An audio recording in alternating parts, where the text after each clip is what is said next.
Շաքարային դիաբետ ունեցող 10-ից 18 տարեկան երեխաների արյան մեջ գլյուկոզայի շարունակական մոնիթորինգի համակարգ կներդրվի։ Կառավարության հերթական նիստը մեկնարկեց այս որոշմամբ։ Մեր շահառուները օրական 5-ից 6 անգամ իրականացնում են արյան չափման գործընթաց եւ երեխաների համար մատը ծակելը թե հոգեբանական եւ թե շատ առումով կազմակերպչական առումով բարդություններ է առաջացնում եւ հաճախ նաեւ հրաժարվում են երեխաները այդ չափումները իրականացնելուց, ինչը հանգեցնում է նաև ինսուլինի ոչ ճիշտ դեղաչափերով ապահովելուն։ 1100 երեխայի համար մեկնարկած ծրագրում ներառվելու են վերջին սերնդի սենսորներ։ Երեխաների արյան մեջ գլյուկոզայի չափի վերաբերյալ տվյալներին հասանելիություն կունենան բժիշկը, ծնողը, անհրաժեշտության դեպքում դաստիարակն ու ուսուցիչը։ Համակարգի ներդրման համար 570 միլիոն դրամ կհատկացվի նախկին 181 միլիոն դրամի փոխարեն։ Այս բոլոր միջոցառումները ուղղվում են նաև, որպեսզի մեր երեխաները չհամարվեն հաշմանդամ, դիաբետը նորագույն այս դեղամիջոցներով եւ սարքավորումներով կառավարելու պարագայում դառնում է կենսաձև եւ սա է նաեւ մեր քաղաքականությունը ապահովել երեխաների լիարժեք կյանքը, ֆունկցիոնալությունը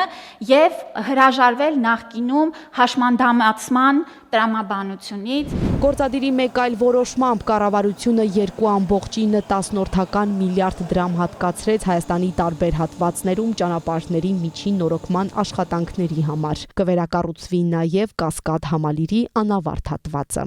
Աշխատանքները տարբեր փուլերում են գտնվում, դրանց մի մասը արդեն ավարտված են, մյուս մասում մնացել են իրականացնելու գծանշման աշխատանքներ եւ օգտվելով առիթից կուզեմ ասել, որ արդեն 2025 թվականի ընթացքում 400 կիլոմետր ճանապարհ այս պահի դրությամբ մենք նորոգել, հիմնանորոգել, կառուցել եւ ավարտել ենք արդեն այս պահին։ Շնորհակալություն։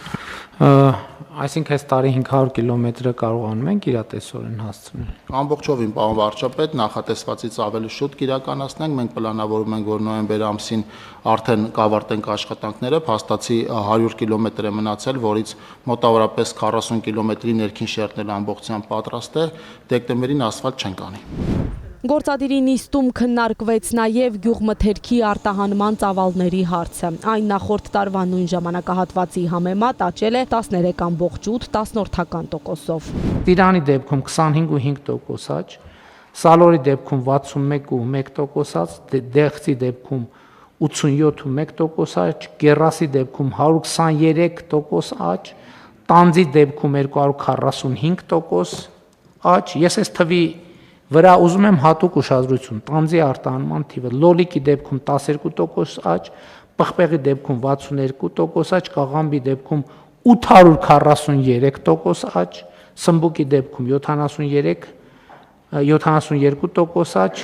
Էկոնոմիկայի նախարար Գևորգ Պապոյանը անդրադարձավ խաղողի մթերմանը, նշելով տեխնիկական ամբողջ սորտերի մթերումն արդեն ավարտված է։ 211,000 տոննա մթերվել է, ամբողջ անցած տարի մթերման ծավալը եղել է 164,200 տոննա։ Գործադիրի ղեկավարը նիստի ընթացքում ներկայացրեց աշխատատեղերի նոր վիճակագրությունը։ 2018 թվականից ի վեր Հայաստանում ստեղծվել են ավելի քան 222,000 աշխատավարձով ապահովված աշխատատեղեր։ 2025 թվականի սեպտեմբերի դրությամբ մենք առաջին անգամ պատմականորեն Հայաստանում գրանցված եւ աշխատավարձով ապահովված աշխատատեղերի թիվը հատել է 800,000-ի սահմանը, պատմականորեն երբեք մենք նման թիվ չենք ունեցել եւ կազմել է սեպտեմբերի դրությամբ 805,687։ Մեր ուշադրությունը հրավիրում եմ այն փաստի վրա, որ նախորդ տարվա սեպտեմբերի համեմատ աշխատատեղերը գրանցված ավել են 37,140-ով կամ 4.8%-ով։ Եթե անցած տարի օրինակ 500-ից 2 միլիոն ստացողները կազմում էին մեր ուրեմն 11.1%-ը մեր աշխատավարձ ստացողների, այս տարի արդեն 12.1%, այսինքն 500-ից 2 միլիոն աշխատավարձ ստացողների մասնաբաժինը ավելացել է ուղիղ 1%-ային կետով ընդհանուրի մեջ եւ 2 միլիոնից ավել է եթե անցած տարի 1.3% էր, այս տարի 1.4%, այսինքն դրական զարգացումներ այդտեղ կան։ Նիստի ավարտին վարչապետը խոսեց նաև տնտեսության կառուցվածքում տեղի ունեցող համակարգային փոփոխություններից, նշելով Ադրբեջանի տարածքով դեպի Հայաստան բեռների տարանցման բոլոր սահմանափակումները հանելու վերաբերյալ Բաքվի որոշումը նշանակում է, որ Հայաստանը քայլ առ քայլ հաղթահարում է շրջափակումը։